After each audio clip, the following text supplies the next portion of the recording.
Welcome back, my fellow degenerate watch addicts. Let's talk about the Hamilton Khaki Field today. Getting right into it, I like this watch a lot. I like it so much that I bought the blacked out version, sold it, realized my mistake, and bought it again. Then bought the silver dialed version, and then I got the 38mm Murph. So basically, I bought this watch 4 separate times, and don't even try to figure out my logic. What can I say? I just like this watch. I'm not here to tell you that it's the best or that it's the best value, because it's not. But for me, it functions perfectly fine while looking absolutely fantastic. And the bottom line is that's really all that I'm looking for in a watch. I've done a full review of the blacked out version, so if you want to check that out, I've got a link in the description and on the screen. But I'll do a little mini review now anyways, just to give you a general overview of the Khaki Field, starting with price. MSRP for the standard Khaki is $795 and $895 for the Murph. Realistically, you can find these hovering around $500 to $700 brand new, but there are even better deals if you're patient or willing to buy one used. Personally, I spent around $300 new for both of my standard Khakis and around $400 for the Murph. And here's a quick shout out to Kevin at Wrong Time Watch. He got me that phenomenal deal with the Murph. He knew I wanted one and used his connections at Saltzman Watches to hook me up with a fat discount. Both Kevin's channel and Saltzman's are legit, and I recommend both. Links are in the description below. Getting back to the video, the main point I'm trying to make about the price is that yes, on the surface they may appear overpriced, but if you are willing to be involved in the community and you're patient, Hamilton Khakis pop up all the time for incredible deals, and it's those fantastic deals that make this watch so great, at least in the price category. For dimensions, the standard Khaki and Murph 38 differ in thickness and lug-to-lug.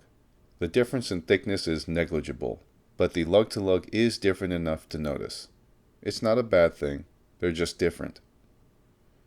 Regardless of these differences, size-wise, these 38mm Khakis are perfect for daily wear. That beautifully thin case packs in enough density to create a real feeling of quality while retaining the ability to stay out of the way. And once you've had a taste of thin watches under 40mm, it's hard to enjoy anything else. I started off as a big watch guy, and I don't think there's anything wrong with enjoying a big watch.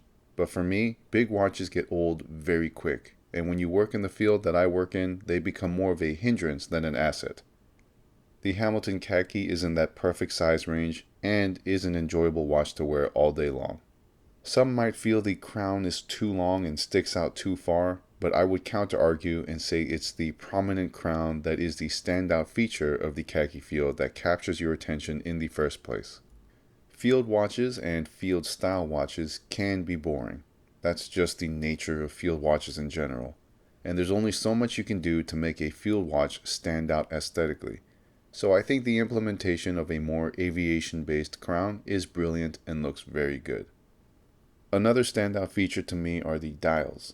Hamilton has a way with squeezing the most amount of class with the least amount of stuff.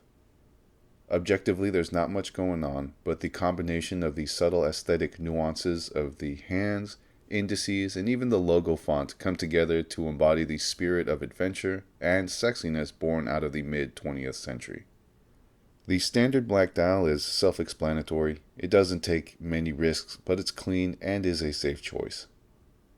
The silver dial, to me, is much more relaxed and playful, and I find that it fits perfectly for lounging around the house or a casual atmosphere outside. The Murph does all of the above, but the added cathedral hands brings an undeniably vintage feel to it that is irresistibly attractive. All three have their strengths, but are also different enough to not feel repetitive in my collection. I do like how they pair so great with military uniforms, and if you're a service member, this is a great watch to add to your rotation. It's not a watch meant for special warfare, but it can handle anything outside of that while looking professional the entire time. All of these watches share the same hardware, with all three having the ETA C07 movement, a sapphire crystal, a push-pull crown, and a screw-down caseback. You might be thinking that the Khaki actually comes with the Hamilton H10 movement, but H10 is essentially just a facade to appear in-house, when in reality it's just a repackaged ETA movement. That's not a bad thing at all as long as we're not being tricked into thinking it's anything otherwise. I'm a fan of the ETA C07 mainly because of the 80-hour power reserve. It's such a great feeling putting on my Khaki field after a few days only to find that it's still going strong and I don't need to set anything. The sapphire crystal is going to be one of the biggest complaints you'll hear about the Khaki. A lot of people don't like how reflective it is. Personally, I've never had any issues with it. What you see on my video is an accurate representation of my experience with visibility. Personally, I say don't let that deter you from at least trying it out. And don't let the push-pull crown drive you away either. I think there's an overemphasis on screw-down crowns in the watch community, and understandably so. The emotional feeling of safety and security from the physical action of screwing down a crown can be reassuring. But I promise you it is the gaskets and O-rings that keep a watch safe, not the screw-down crown. These watches are rated at 100 meters of water resistance, which is more than enough for the actual levels of water pressure this watch will ever be subjected to in its operational lifetime. The screw-down caseback is pure class, and it will make you smile if you're a fan of tools and machines. The caseback execution is sleek and professional, and all of the brushed components reflect light in all the ways that brushed steel should.